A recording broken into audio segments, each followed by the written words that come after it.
emergency for the first time in America. This is Jim, and Receiving this message. We are Ken Jennings and John Roderick. We speak to you from our present, which we can only assume is your distant past, the turbulent time that was the early 21st century. Fearing the great cataclysm that will surely befall our civilization, we began this monumental reference of strange and obscure human knowledge. These recordings represent our attempt to compile and preserve wonders and esoterica that would otherwise be lost. So whether you're listening from an advanced civilization or have just reinvented the technology to decrypt our transmissions, this is our legacy to you. This is our time capsule. This is the Omnibus.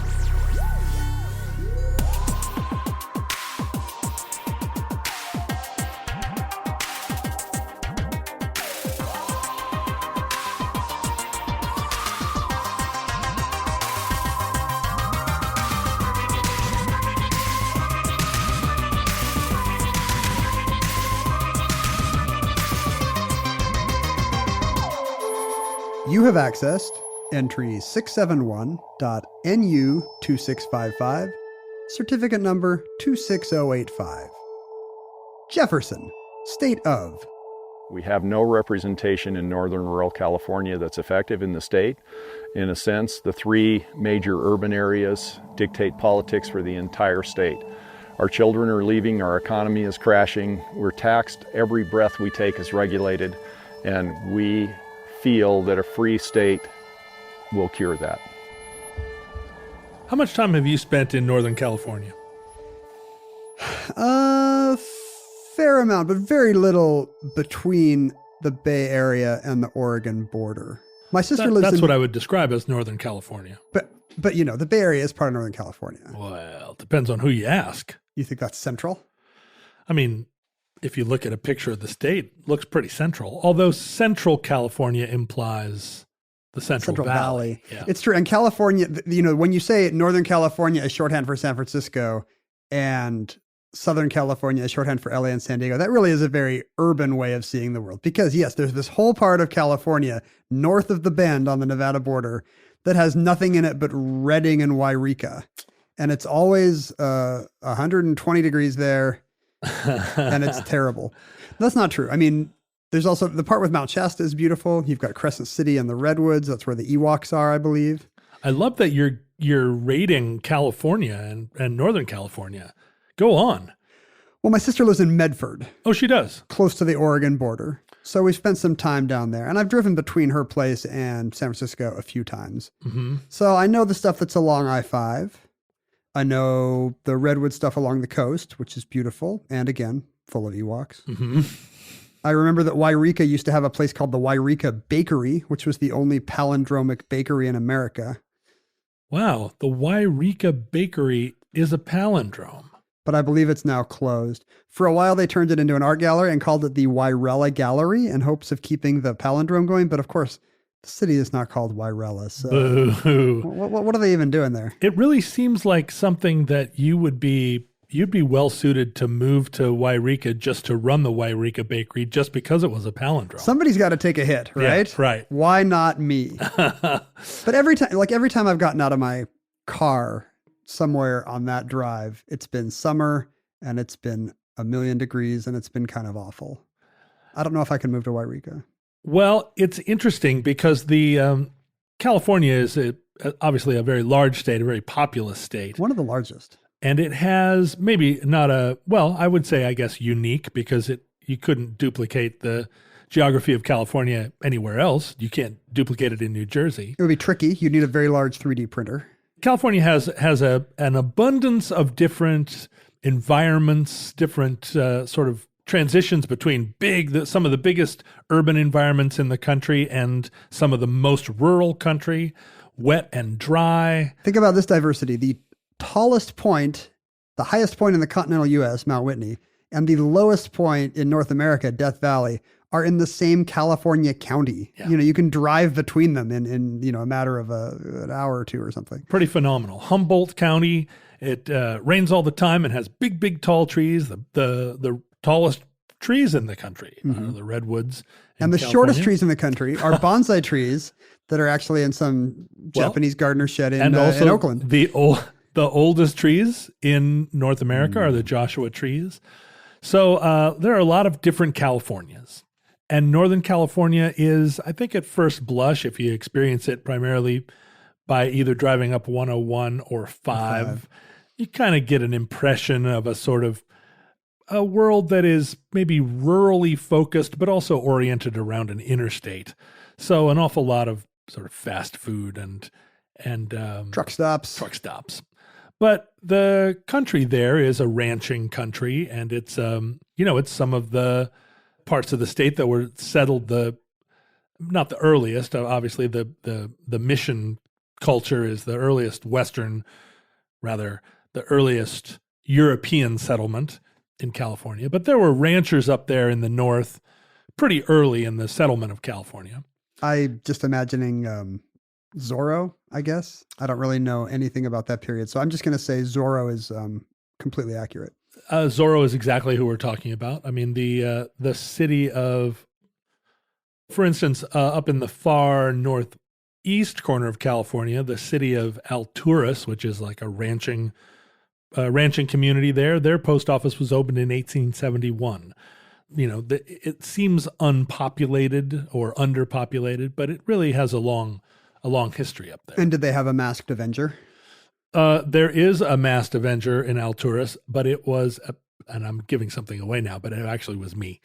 In the early 90s, I went and solved crimes there for a couple of years. What letter did you draw in swashbuckling form on your enemy's clothing or gates? Well, it's funny that you mentioned that. I actually took a page from the electric company, and I had a letter sweater, and I had a different letter on there every time, and I would rip it off and solve crimes and also change the meaning of words. So they didn't know if you were just one swashbuckling Avenger or not. It could have been a different. It could have been Boro, Coro, Doro, Foro. That's right. It could have been 26 different guys. Yeah, I would change rest stop to press stop.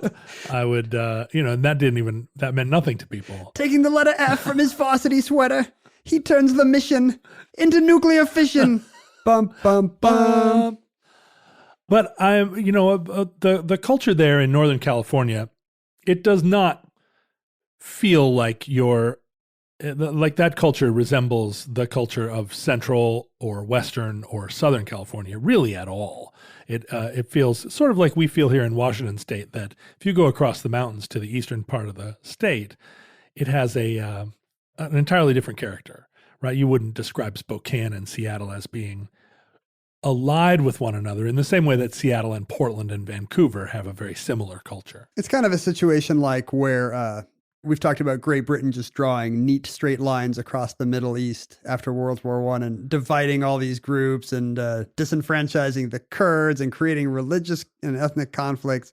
It's kind of the same here. You just, if you use the Columbia River and then draw a straight line up to the Canadian border, that doesn't necessarily map to the kinds of settlers you're getting or going to get in 100, 150 years. That's right. I mean, if you using North Africa as a guide, I mean, all those countries have essentially square sides and bottoms. Just like the states in the West. That's right. Utah, Colorado, Wyoming, all these 90-degree states. Well, and as we know, the people that typically settle in the West and Western cultures are already a little bit anti-authoritarian by nature. If you come here, you're leaving someplace else. There's something you're trying to get away from, and you're kind of moving up toward the corner. There's like a magnet attracting the little filings on one of these toys where you put the beard or the weird hair on the dude's naked face. That's the Northwest. Yeah. It just attracts people who are trying to get away from something else. Your great-grandparents couldn't cut it in Baltimore, and they moved to Kansas City. And then your grandparents couldn't cut it in Kansas City, and they moved to Denver. And there are lots of kind of ways to not cut it. Yeah, that's right. It could be all kinds of family squabbles, law enforcement tangles, debts. You just hop on a train car and here you are. Run out of town on a rail. So that's baked into the culture here. But what you get when you have states like Washington, Oregon, and California, where the coastal population is very different, but much larger, but also oriented quite differently. And this is true in the eastern states too. I mean, the city of New York does not resemble the great state of New York in politics or in urbanity. And so the nation is full of little Uticas who feel disenfranchised because political power is concentrated in these urban centers. And they look at a map and they think, look at this. Most of Washington is like me. Most of Washington state is effectively Idaho. Why should these hippies and Subaru driving hippies in Seattle be telling me what to do? And it's a microcosm of the great sort of red-blue state divide in the United States now, where the mass of the land, which is less populated and more rurally inclined, has a different political orientation than a very thin stripe along both coasts and around the city and around the urban centers. In fact, if you look at the west coast of the United States on an electoral map, the congressional districts, there are only 2 congressional districts on the west coast that keep the United States from having a blue wall of entirely Democratic congressional representation bordering the Pacific Ocean. And one of those seats is almost guaranteed to flip in a few months here because Dana Rohrabacher is essentially a Russian spy operating out of, Orange County. This happens a lot. Right. It's Washington 3rd on the Columbia River is pretty much the only Republican congressional district that touches the ocean. And that is maybe one of the more rural parts of Washington state. And this sort of urban-rural divide, I mean, it's only exacerbated as more and more people move to cities and cities orient themselves. It self-selects. Everybody has media now that you can see, hey, I'm the kind of person that would be more, you watch Frasier and you think, I would be more happy as the kind of person living in an imaginary penthouse that can see the Space Needle. I was in the Bay Area a few months ago on the book tour, and someone actually said to me, I've always wanted to go to Seattle because of Frasier. Yeah. It's like, that's a soundstage in like Culver City, right? Oh no, Frasier captured the mise en scène of being in Seattle in the 90s so well. I have talked to real estate realtors who honestly feel that Frasier was a self-fulfilling prophecy. Have we talked about this on the show? No. That people moved to Seattle and were shown these little craftsmen in these little neighborhoods, these, turn of the century craftsman bungalows, and we're like, no, I want the Frasier penthouse. And that didn't exist. So developers had to start building Frasier because out-of-towners thought that was the cosmopolitan Seattle experience. Yeah, move me right there where that weird construction paper Space Needle is. So yeah, they terraformed Seattle to be more like Frasier. But as you know, like it's really written in the very fabric of being an American that we imagine that sometimes you can solve your problems, your disgruntlement with authority by seceding. The United States fought a revolution for its independence based on some resistance to being taxed. And we won. We're 1-0. We won, that's right. And that's enshrined in our national mythos. Even though the second big secession was not a hit. Right. Big U.S. secessions are currently 1-1 thanks to the Confederacy screwing it up. Well, and we poop in the bed. Even though, and then of course we absorbed the kingdom of Texas or whatever, the Republic of Texas, the Principality of the Texans. But it's always been a part of how we imagine America will revitalize itself. And I've always got an out. That's right. If things get bad, I've got a gun and some land and the God-given right to be Mr. President of my own seceded place. And our good friend Thomas Jefferson, the 3rd president of the United States. When you say our, do you mean the band The Long Winters? I mean, who isn't a friend of Thomas Jefferson? I mean, I guess even the Hemmings now are like friends, right? They go to the big reunions now.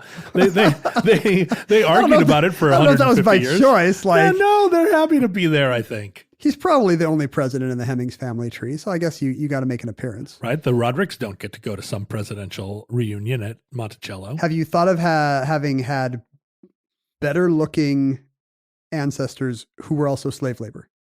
Have you looked into the possibility? As much as I believe time is a flat circle, I do not want to go back and mess around with how good-looking my ancestors were. You don't think 23andMe, and also your ancestors might not take the deal if you were like, well, on the plus side, you'll be incredibly good looking. Mm-hmm. You will also be you'll have a lifelong servitude. Well, the thing is, what was good looking in the 18th century isn't good looking now, right? I mean, I would go back and be like, whoa, dudes, you need to wear more denim. And that would not convey the same. I mean, when I think about time traveling just back to high school and being cooler than I was, I realized that I could upset the fabric of my whole life and I could end up, there were a lot of cool people in high school that didn't make it. You know what I'm saying? Exactly. I love that your definition of coolness is just amount of denim worn. Well, that's one definition of coolness. Well, that's funny because if I was going to time travel in the United States and I wanted to be kind of safe for about 150 years, Just wear a white tee and Levi's, or I guess a flannel shirt and Levi's. Look, don't kid yourself. You could go back to almost any point in American history and be instantly accepted as. If you had a white tee and Levi's, you'd have a band within 30 seconds. Not me. I'm talking specifically about you. No, I mean one. They just give you a band. When I picture the Mormon Trail, I picture you riding on a horse at the head of a wagon train, because your physiognomy is like so Old West to me. Like your face just says Old West. Physiognomy? How would you pronounce that? I don't know. Physiognomy? Do Alaskans put the emphasis on Nome because they have so much pride in the city of Nome? I mean, that's an example of a word that I have been struggling to pronounce for 30 years. Is it physiognomy? Physiognomy? I think the G might be silent. Like I might say physiognomy. Physiognomy? Now that sounds like a surgery. I need to have my physion removed. You're excellent at figuring out how things are pronounced from dictionary definitions. It is, yeah. I love those phonetic symbols. Physiognomy? It's physiognomy, and the G is optional. So either physiognomy or physiognomy? Yes. So physiognomy. Of me on a horse. Yeah, your physiognomy.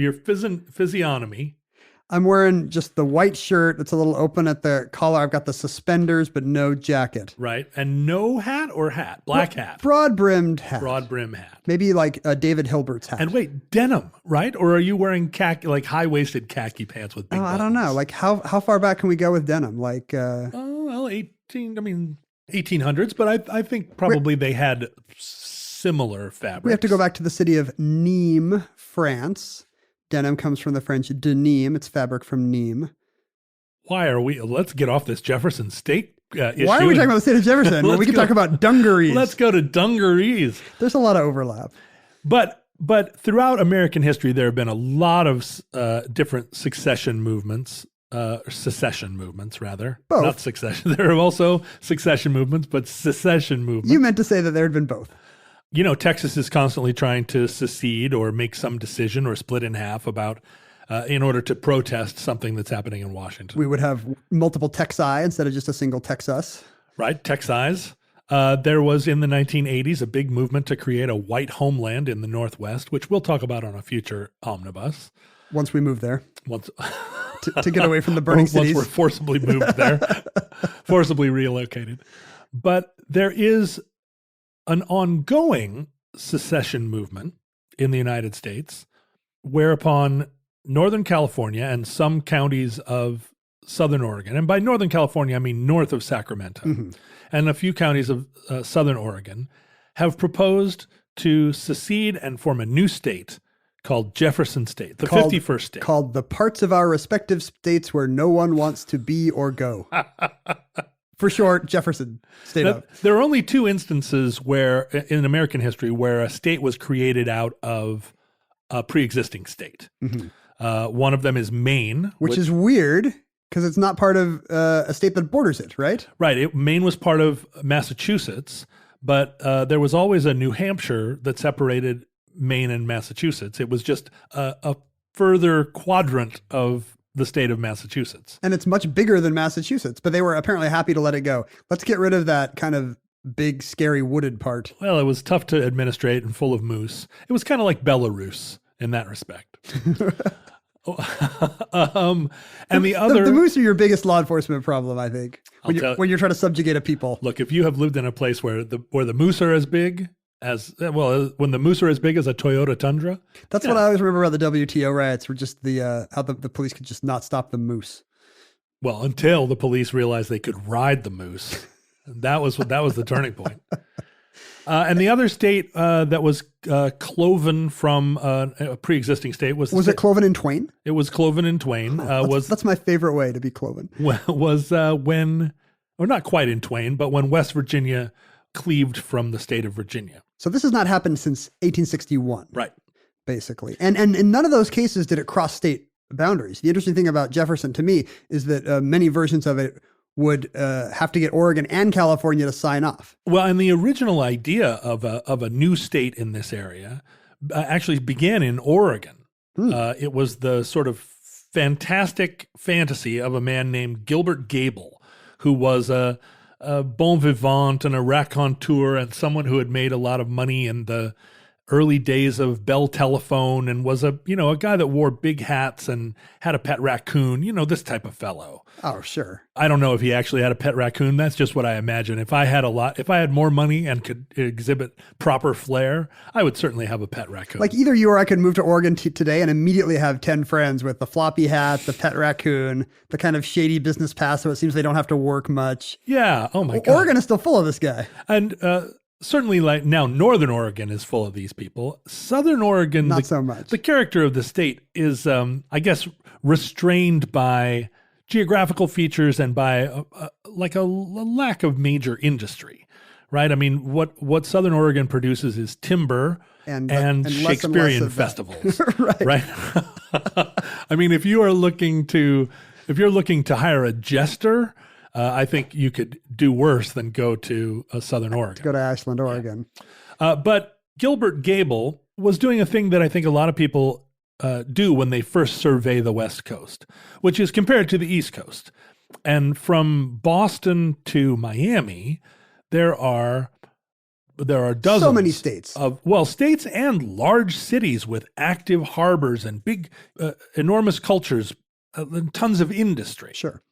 And when you look you go 10 miles north and you're suddenly, everybody's talking like Baltimore and you're like, What happened? Yeah. I mean, the accent in Baltimore is completely different from the one in Philadelphia.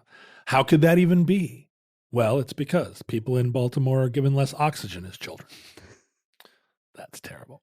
If you look at the West Coast, you have Vancouver, Seattle, Portland, which is sort of up the river. Hardly even a port. And then long gap. No major city until San Francisco, which is on that enormous bay. And then again, no major city on the coast all the way down to Long Beach. You and I spent some time on the Oregon coast this summer. There's plenty of nice bays to crab in. Any of them could have been a wide major, open beaches. Yeah, harbor. Major or like big haystack rocks. Dunes, if you want dunes. Each one of those haystack rocks apparently is also called Haystack Rock. So when you say we're going to Haystack Rock, that's not descriptive to people in Oregon. It's like finding a haystack in a... I lost the metaphor. That's a good one. I'm trying to track it down. No, can't.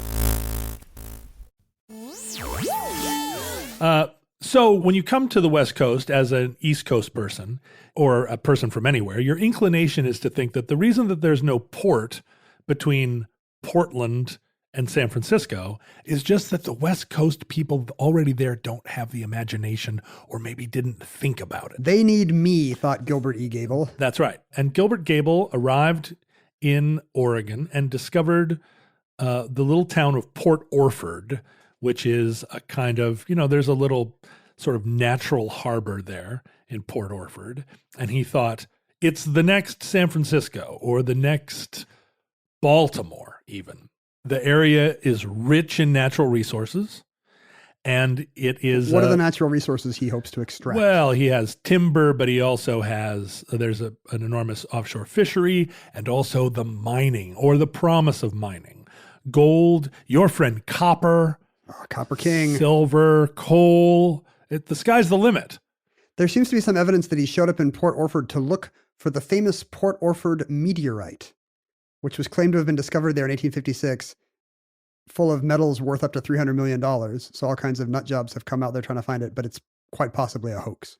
What was there a sighting of a meteorite or that everybody now is looking for the actual meteorite? Apparently a government geologist claimed to have found one in 1856, brought home a sample, and immediately died, leaving everybody to wonder, where's this super valuable meteorite? Did the sample actually prove out to be a meteorite sample? I think subsequent analysis has showed that it's part of a Chilean meteorite he acquired in Panama. Oh, so he's a liar, this government geologist. Either he's pulling a scam or he's just terrible about how he organizes his meteorites. He needs a box full of little boxes. Yes, he does. For his many meteorite samples. Well, there are a lot of scammers in the story of the West. Not to say that Gilbert Gable was one of them. He might have been, right? He had a colorful past. That's a colorful resume that I'm not sure I believe. And he arrived in Port Orford with some money and began to buy up Port Orford in the expectation that he was going to turn this town into a thriving metropolis. Are we going to talk about the document that he had with him when he came? He brought with him a certificate. He claimed to be from the Navajo people of Arizona, making him an honorary chief.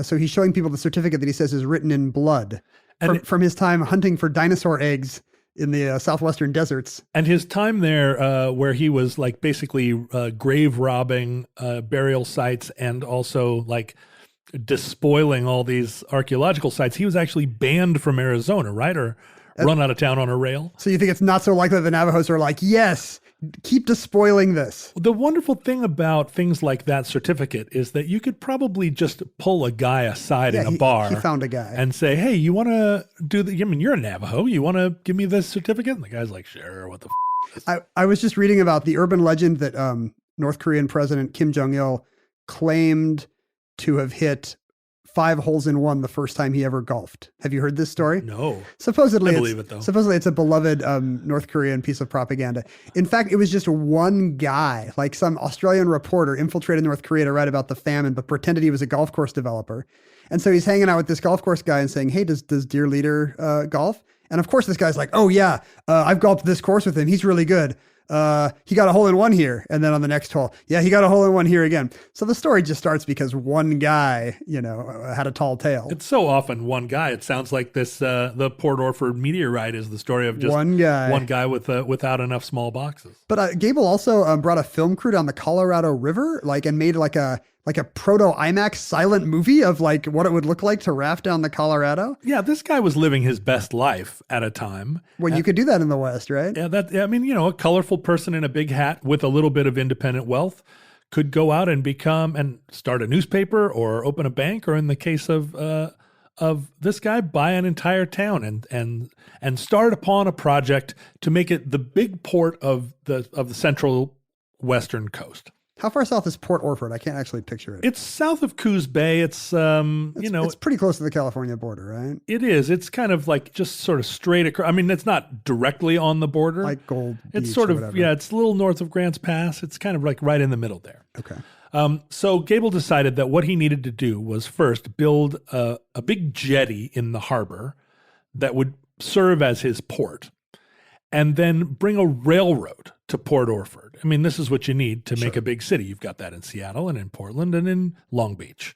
Big port, railroad. Everybody wanted a railroad. Otherwise, you die on the vine. And he got a lot of people to support his big jetty, and they built a big pier out at Port Orford, and they had a celebration celebrating the pier. No actual boats, but... No boats yet. But, you build it and they will come. And then the pier collapsed in a storm. Oh. And during this period, there was he'd attracted a lot of suspicion. People were looking at him out there wondering like what this guy was up to. Is this guy really a Navajo chief? And eventually the folks up the chain who were responsible for approving his proposal to bring the railroad to Port Orford, they denied his application. We're on to Let's call you. it that. That's right. And so all of a sudden, here he is, Gilbert Gable, hanging out in Port Orford, and he sees all of his dreams crumbling around him. Mm-hmm. No port, no train. Port Orford is not going to become San Francisco. It's going to stay Port Orford. And what do you do when you get to the Pacific and then you get run out of on a rail? Yeah. Where do you go? Well, you go to Alaska, but somehow he didn't get the message. That's how the great state of Alaska was formed. Guys like this that couldn't cut it in Port Orford. It's the bottom of the barrel. And by this point, he had gotten elected to the mayoralty of Port Orford. So he was no longer just a private citizen with a civic interest in the town. He was also like... He's His Honor Mayor Gable. Yeah. He bought the town and made himself mayor. And I can't think of a higher achievement in this life. It would be like if in The Music Man, Professor Harold Hill wound up being the mayor of River City. Maybe that's the sequel. Yeah, that feels like something in my future. I've always thought about moving up to Twisp, Washington, and becoming the sheriff.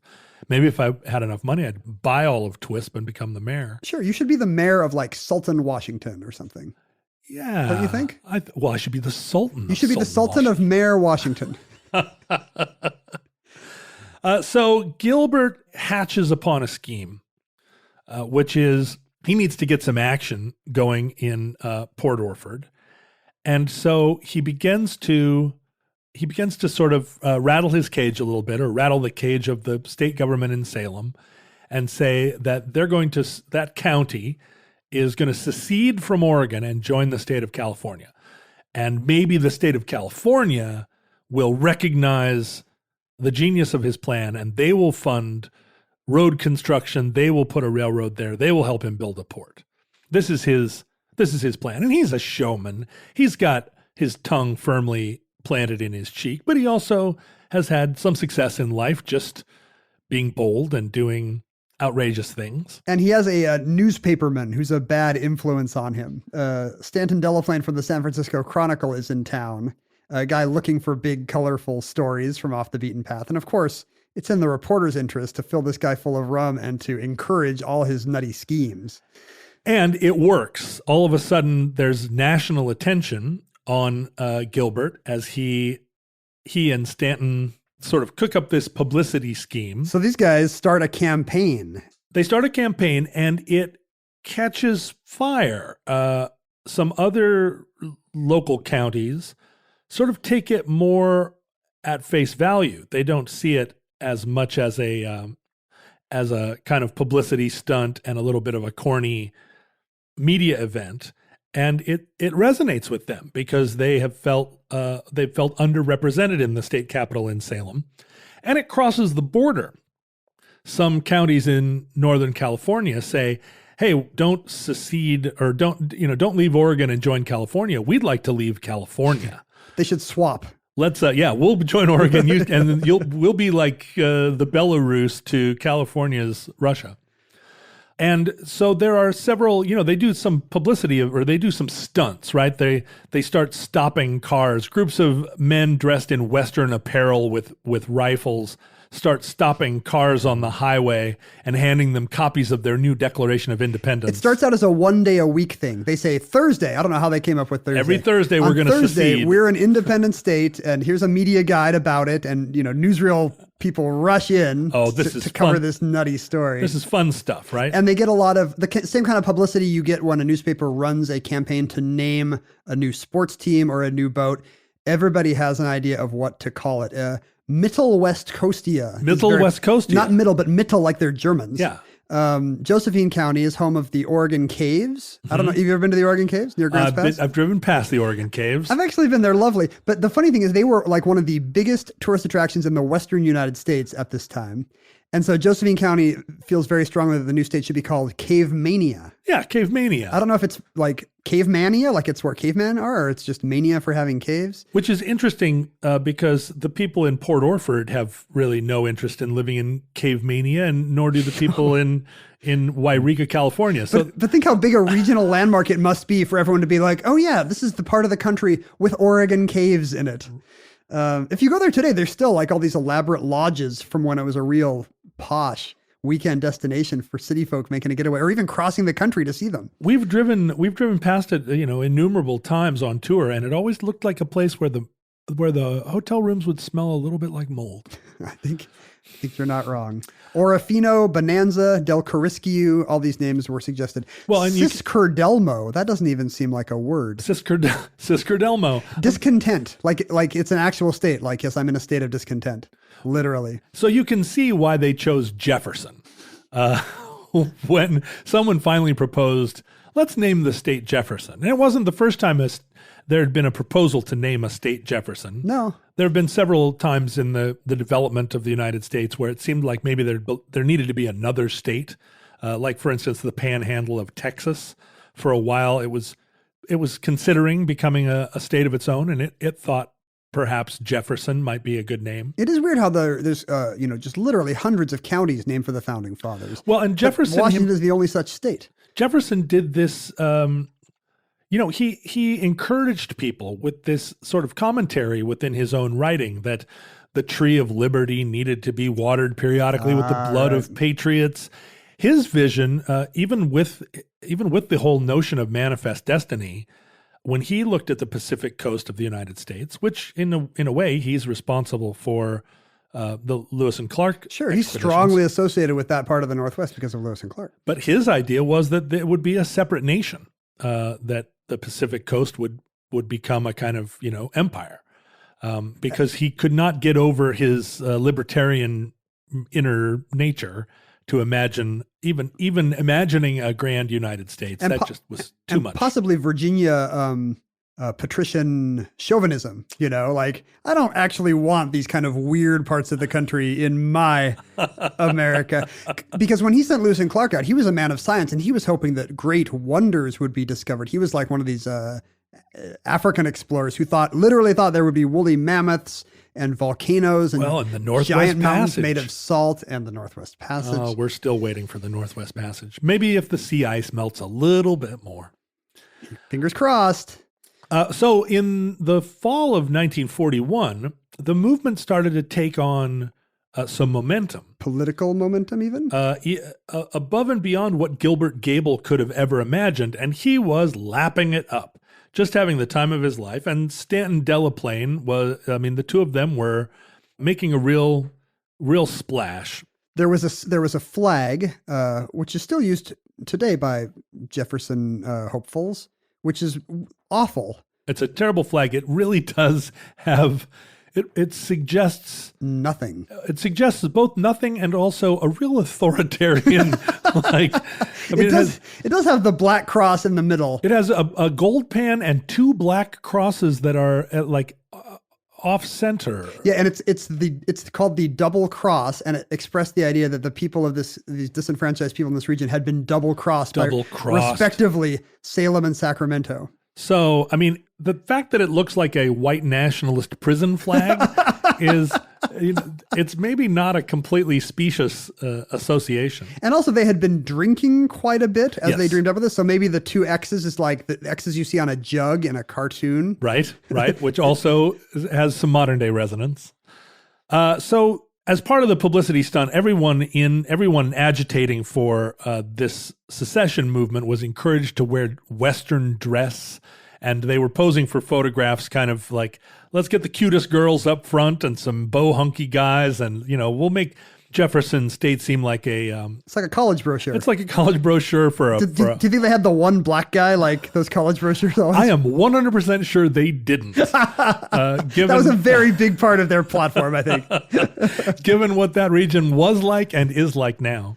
But the movement was actually proceeding, and several states submitted secession proposals, but they suffered a couple of dramatic setbacks. The first one being on December 2nd of 1941, our hero, Gilbert Gable, died suddenly of a heart attack after drinking all night with Stanton Delaplane. So there is a downside to concocting your big politico business ideas while drinking 150 proof rum every night. Yeah, with two big X's on the jug. Gilbert certainly arced across our sky like a comet.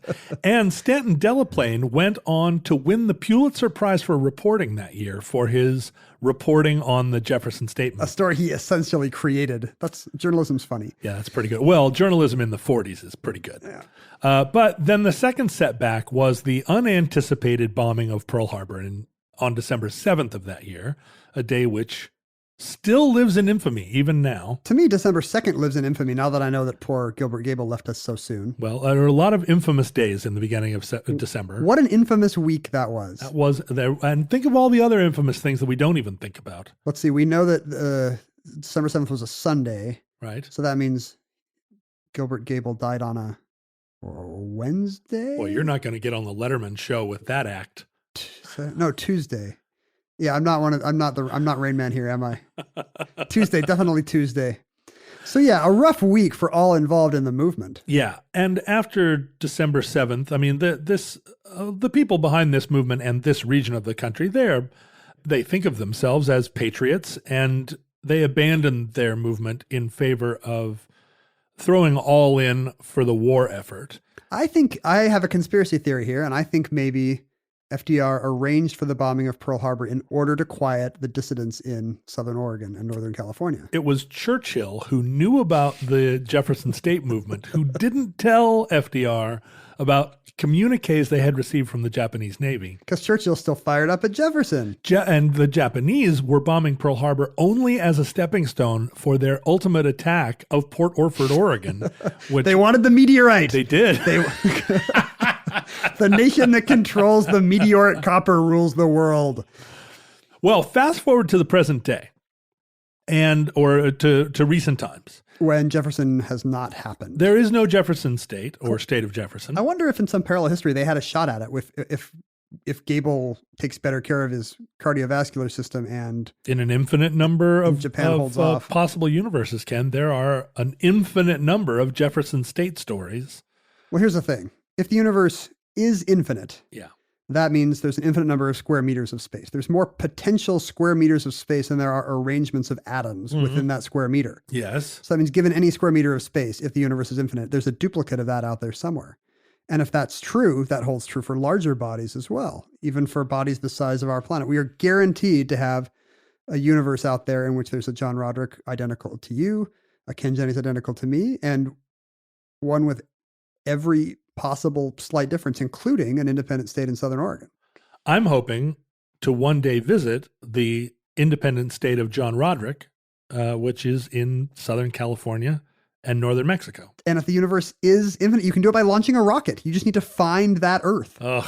Well, or go behind a bookshelf somewhere and knock books out a little bit and draw stuff in sand. Send your baby to Earth as an infant. If our planet is going to be destroyed, have you thought about where you're going to rocket your children to? Oh, have I ever. Put your daughter in a little rocket and send her to New Roderico on the Mexican border. I'll name her Jar-El. Mar-El. Mar-El. So there is no state of Jefferson in our world. There is not, but this region of California, north of Sacramento, continues, this may surprise you, to be disgruntled. They feel even more and more... Are they disgruntled at their own lousy flag? The flag wasn't really the focus of the movement for a long time. The flag still delights them. The problem was that the state government in Sacramento is dominated by liberals from San Francisco and Los Angeles, who make up the vast majority of the population of the state of California. And the people in the rural counties who have completely different priorities from urban people, who are tied to the land, who are interested in irrigation and property rights. Well, this is true of all rural people because the sparseness of their region means that population-wise, they are always going to feel underrepresented. It's true, but the residents of Iowa, they can take a little bit more of a sort of patronizing view of the liberals in Iowa City or those darn urban liberals in Des Moines.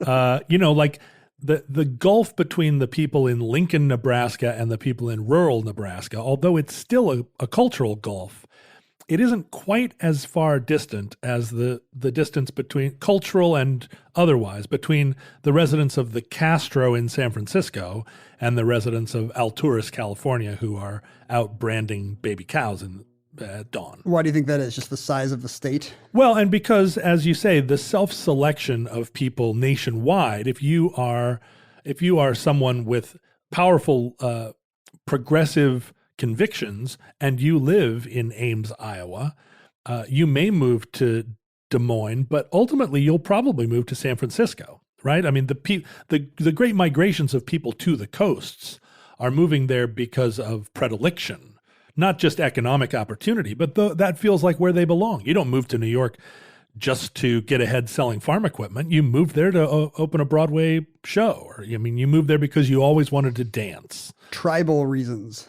Right. Intensified by a mass media where everyone can see, can dream of a idealized place where they fit in, the city, the country. It's funny, for a long time in America, it was the other way. The dream would be to move to the country, right? Or to get your 40 acres and a mule. Yeah. But, Los Angeles is a global destination for people who want to put on a show. And people in northeastern California are living lives that are more akin to people in rural communities all around the world. They're very locally focused. They're very traditional, conservative values. Many of them probably don't even have an In-N-Out. Oh, I bet you there's an In-N-Out burger everywhere in California. Oh, no, wait, there's not. That's the big thing about In-N-Out burgers. No, you can't get them everywhere. I think they must have either relaxed their never freeze the beef policy or just have a better distribution network? Because Medford and Grants Pass now have In-N-Out burgers? In-N-Out burgers. In-N-Out burger is in Oregon, pretty exciting. whereas it was once out. Reading has an In-N-Out. My understanding was that In-N-Out Burger was a family-owned company and they wouldn't franchise. That was the problem. They couldn't expand because they wouldn't sell franchise opportunities to other owners. I always heard it was freezing the beef. It was a radius based on how fast beef defrosts in a truck on a hot day. Well, I guess it's not something you want to think about when you're eating at a restaurant. I guess we'll have to think about this when we do the In-N-Out Burger omnibus episode. Well, so the people of Northern California became especially estranged and disgruntled after, I think you can guess, the first election of President Obama, which was a bell-ringing lightning strike on the American consciousness. I don't know. I just can't figure out what it is about him they wouldn't like. Just let's see. Kind of a sensible center-left guy. He was a liberal, but that wasn't big always ears. such a big problem. Yeah, he's from Chicago. Weird. There must be something I'm just not thinking of that these people would dislike about Obama. You're talking about some characteristic that he had that would have something obvious that alienated you see on first glance that rural people. Whites. Well, anyway, I mean, let's leave that to the social scientists of the future. They'll figure it out. I got nothing. But the people in Northern California, this area became sort of a hotbed of the Tea Party movement, a hotbed of the, I guess what you would call, laughingly, the deplorables. It's a gun rights culture. It's a property rights culture. Right, a ranching conservative rights. Values culture. And my brother-in-law, by the way, works for the Bureau of Land Management in Southern Oregon. So he's on BLM. The bad guys, man. So he's on the front lines of all these people who think public lands are a disgrace. How many times a week do people come invade his office and like try and graze their sheep on his lawn for free? He is often the guy in charge of getting the porta potties so the protesters don't like poop in the planters. Yeah.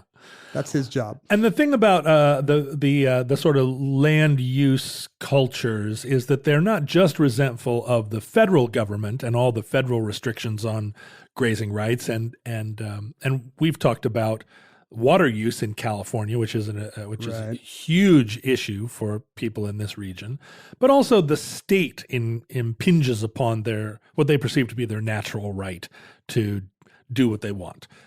Do what they want with their land, with their daughters, with their, whatever. Well, interestingly, they want weed. We can't paint them all as cultural conservatives. The thing is, anybody, left or right, who smokes weed recognizes that it's totally righteous. Weed recognize weed. Although, Humboldt County on the coast here in Northern California was, for decades, the major producer of the finest quality grass. And Humboldt County had a very strange culture because although they were hippies, like growing weed, and kind of there was a biker culture there of like growing weed, there was also a real stay off my land culture because, if you drove up any random road and got out of your car, somebody would step out of the bushes and point a gun at you because you were in their pot growing zone. So were there amazing strains of weed named for different Ewoks and this is pre-Ewok. The Humboldt Clipper and the... But yeah, like Humboldt, the word Humboldt became sort of synonymous with a certain kind of grass. Redwood red. Anyway, the movement began to gain traction again in the mid-2000s, or after the Obama election. People in Northern California started to agitate for the creation of a new state, one that would kind of return to them some political agency, because when it came to any kind of like statewide government, they had no representation. It's a tiny fraction of the population of California that lives in these great wide open areas, and they can't. They felt like their voices were not heard. But if we had our own Sacramento, state, they think. If we had our own state with a capital, let's say in Redding, California, the largest city in the region, we could start to control our own destinies. And if you just peeled off the counties from the original Gilbert Gable conception of Jefferson, it would be tiny. They would have just, 500,000 people. It would be smaller than any current U.S. state. But in the current political climate, people with big dreams in their eyes, now that they've seen that aggrieved white people really can wreak political havoc on a national scale in our era, these people are now thinking, well, we could get every red California county, and that would actually be quite a large state. That would be something on the order of 2.5 million people almost. Right. The red states start to, they stretch pretty far south of Sacramento. Mm-hmm. All the states, all the counties of California that vote staunchly Republican. This wouldn't be Northern California anymore. This is kind of this secession, which I've seen called Red Nexit, would be essentially more east-west, right? Yeah. I mean, all of what you would call, I mean, I guess there'd be a diagonal line across the state of California. Interestingly, the southern counties of Oregon that where this movement originally precipitated now are less interested in joining with the counties in California that want to secede. And so Oregon is a little bit backing out of the deal as more and more counties in California start to, and these referenda actually are passing in their local city councils. Initially, a referenda to bring it to a public vote. But there seems to be tremendous popular support for the idea that within these counties, they would band together and submit articles of dissolution to the state of California. And so I know, constitutionally, to accept a new state to the Union, there's a vote in the Senate with some kind of a, I don't know, 2/3 or 3/4 majority. Yeah. But what happens on the state level? Does California have to agree to this first? I think it varies. There would have to be a statewide vote, I think, and Red Nexit. But I don't think that the red side would ever have the votes necessary.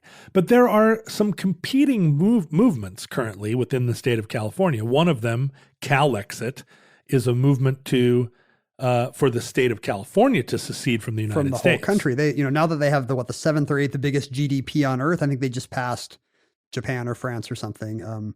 They think, sure, they'd be a viable country all by themselves. We can do better on our own. If Canada can pretend to be an independent country, I'm sure they have 5 times the GDP of Canada. Okay, I have no idea. Well, and all of this is, and Calexit would be a subset of the Cascadia movement, which is a movement for Northern California, traditionally, Oregon and Washington and British Columbia. Sometimes parts of BC, right? Sometimes all the way up to southern Alaska, would secede and form a kind of West Coast, like a politically aligned and culturally aligned West Coast crescent.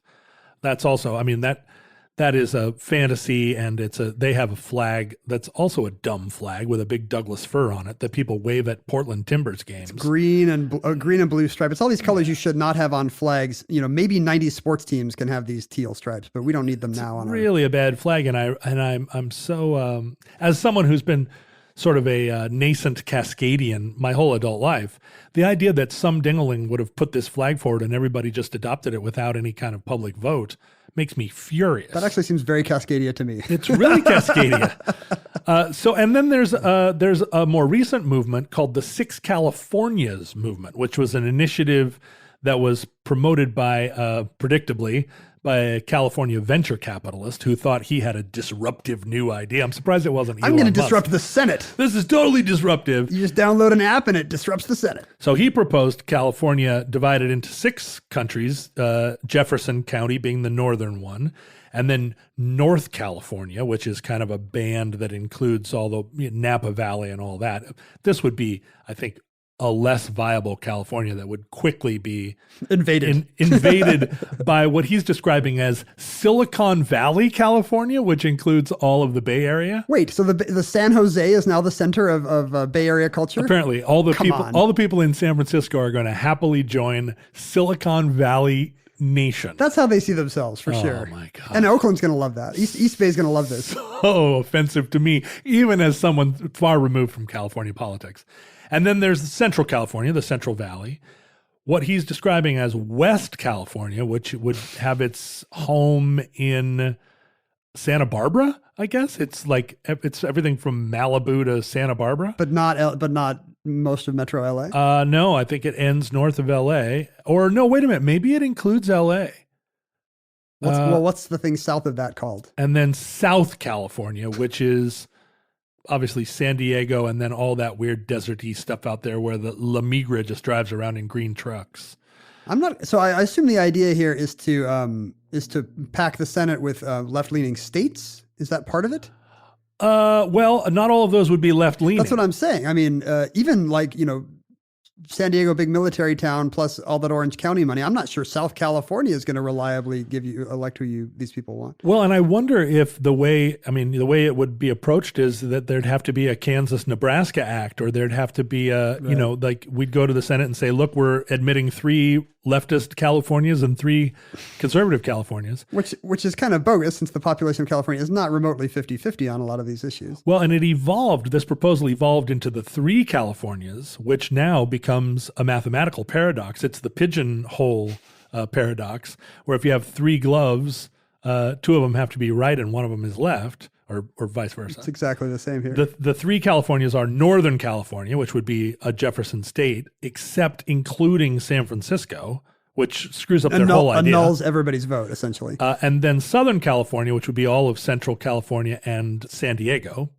And then what's being described as... Hollyweird. No, simply California, which is a sort of... It's a little island around LA? It's a kind of California-shaped state that basically goes from like Big Sur down to LA. That it's really shaped like the state of California? Well, it's like an invert, like California bends. It should be. It's basically shaped like California. It should be exactly the shape of California, and there should be a 1-to-1 mapping between every point, and they should build a little San Francisco in Malibu. Oh, that's genius. Right? Come on, somebody get to work on that right away. And that concludes Jefferson, state of. Entry number 671.NU2655, certificate number 26085, in the omnibus. Future listeners, who are almost certainly living in some version of California. The world is just hundreds of Californias. Every time you have a new political idea that differs at all from the political ideas of your neighbors, you get to form a new California. Sure, the trend is just going to be balkanization, except balkanization will be called Californiization, or Californication, for the Chili Peppers song. Or album? Is there a song? It's a song, right? Yeah, it's a song, but also it became a television show, right? About a guy with a large penis? Yes, the premise is that David Duchovny listens to the Red Hot Chili Peppers song Californication and puts a sock on his junk, and when he removes it, it's grown like Jack and the Beanstalk. Wait, it didn't used to be big, but the sock made it bigger? I've never actually seen this show, John. I have no idea. I see. We hope that you don't have social media in your individual little one-person or crustacean countries. That may be the only way they communicate, because their borders are so fortified. Speaking of communication, did you know that there is a... I thought you were going to make an ill communications reference. I was like, well, this show has really gone off the rails. There is no David Duchovny show named after the Beastie Boys record, Ill Communication. But there is the NPR station my sister listens to in Medford, and not just my sister, but omnibus listener Caleb Ringer, who I said I would mention, is called Jefferson Public Radio. Yeah, right. Well, they kind of identify with it, even though it's a lost cause, like what they figured out. Confederacy. They used to be a low power radio station, and as they started to build a big transmitter, because a low power station is just like the campus, the kids on your college, right? Yeah. But as they started to build a big transmitter, the first thing you do is look at what region, how far you can reach. And they realized that they were transmitting almost exactly to the counties that constituted Jefferson State. So they were like, yeah, I mean, they're hippies. So they thought that was really funny. They've embraced it. Yeah. We have embraced social media for some reason. It's been the doom of our culture, but we're going to ride the horse what brung us here using the handle @OmnibusProject on any social media platform you can think of. I am @Ken Jennings on Twitter. John is @JohnRoderick on Instagram. It's currently archaeology of his house cleaning. So the futurelings will be excited to see actual archaeology going on in real time and not thousands of years in the past. Futurelings congregate at our Facebook group under that name, where they listen excitedly for the first mention of a dictator I'm not going to name in every episode. Guess what? They're out of luck this time. Not even going to name Hitler. Ah, damn it! No! we were so close. We are just like seconds to go. Oh, so and we close to ruined not it. mentioning Hitler in this episode. Twice. God, Ken. And what did I not say yet? Something you can email about- us. You Yeah. can email us at omnibusproject@howstuffworks. Physical items, very hard to send through email. You would need that thing from Tron that turns the orange into pixels. If you don't have one of those, what you want to do is to put it in a little box and send it to John Roderick's Little Boxes, care of Omnibus Project, P.O. Box 57744. I think I've been saying it wrong. Care of 55744. It's 55744. Shoreline, Washington, 98155. And you mentioned the Futurelings. I did. Yeah. Probably not enough for them. They love it when we mention them. Well, they're lovable. I love them. I love them so much. They kind of hunch up their shoulders like a rabbit that's getting petted when we mention them. There are a lot of different people in the Futurelings group, and it's it occasionally divides into factions, which I like to see. Like the six. Do you think there'll be 6 Futureling Californias in that group? I think the Futurelings are some group of Futurelings is going to split off and form a Futureling Facebook group where every post is in swears and dirty talk that are not allowed on the. It's not allowed on the normal Futurelings page. But if you want to do swears and dirty talk, you're going to have to start your own Reddit or something. Futurelings and Presentlings to satisfy that one guy. Mr. Time Travel Paradox. From our vantage point in your distant past, we have no idea, although we have a pretty good idea about how long our civilization lasts. You have a pretty good idea? I feel What's your over-under right now? What do you describe as our civilization? Do I have to pay my son's college tuition? He's a sophomore in high school right now. Yes. That's a bummer, kind of. Sorry. Actually, there was a girl that got up in a public meeting at one of these Jefferson State town halls where everybody comes with their open carry and their grievance. And they swing their hats in the air and they say, "No more tax!" I'm sorry, I don't mean to mischaracterize the people of Northern California as speaking like Yosemite Sam. but do they have 2 guns in their belt? But this girl was like, "How long before Jefferson State? I don't want to have to pay for college." And it was a beautiful thing. I would assume most of the people in that room are not overly troubled by the idea of paying for college. Well, and they might not even object to me characterizing them as Yosemite Sam. I mean, he certainly to them, he's the hero. He has his Second Amendment rights assured. They're like, there's this Democrat bunny with a New York accent. Who wears eyeshadow, by the way. Who wears no pants, sometimes dresses as a woman. Like, I think it's pretty clear. So it's basically, Jefferson State is basically Elmer Fudd and Yosemite Sam joined together to form a new state. We want to split off from the whole Bugs and Daffy part of the state. Foghorn Leghorn might join too. There's a surprising number of Looney Tunes that probably voted for Trump. Yeah, right. Well, and I'll bet you the Coyote, Wile E. Coyote. The Coyote is definitely an Elon Musk libertarian type with all his Acme inventions. Right. He is disruptive, but of course, well, what do you think? Is it where does the Roadrunner go? Because we know Daffy and Bugs are living, forces of and anarchy. Tweety Bird are living down in. Granny voted for Trump, though. What about Sylvester the cat? Sylvester visits Mexico occasionally and chases Mexican mice around. What if he's a Trumpy as well? Yeah, I bet he is. I think you could go down through all the Looney Tunes characters and pick which ones live in Jefferson State and which ones live in San Francisco. And I think that's something that our listeners should do and send us a picture of. I think we need a poll. Let's do a poll. Yeah. I think let someone else do a poll and we'll watch it with great enjoyment. Actually, no one will ever do this because no one is listening to this 9-minute outro. no one is ever going to hear anything we're saying right now. So now's the time to say what you really think about different races or religions. I want a white homeland. If the worst comes soon, this recording, like all our recordings, may be our final word. And hopefully that last sentence will not be my final word. On your tombstone.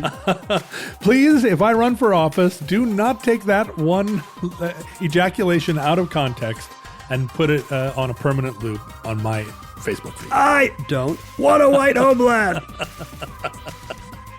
But if Providence allows, we hope to be back with you soon for another entry in the Omnibus.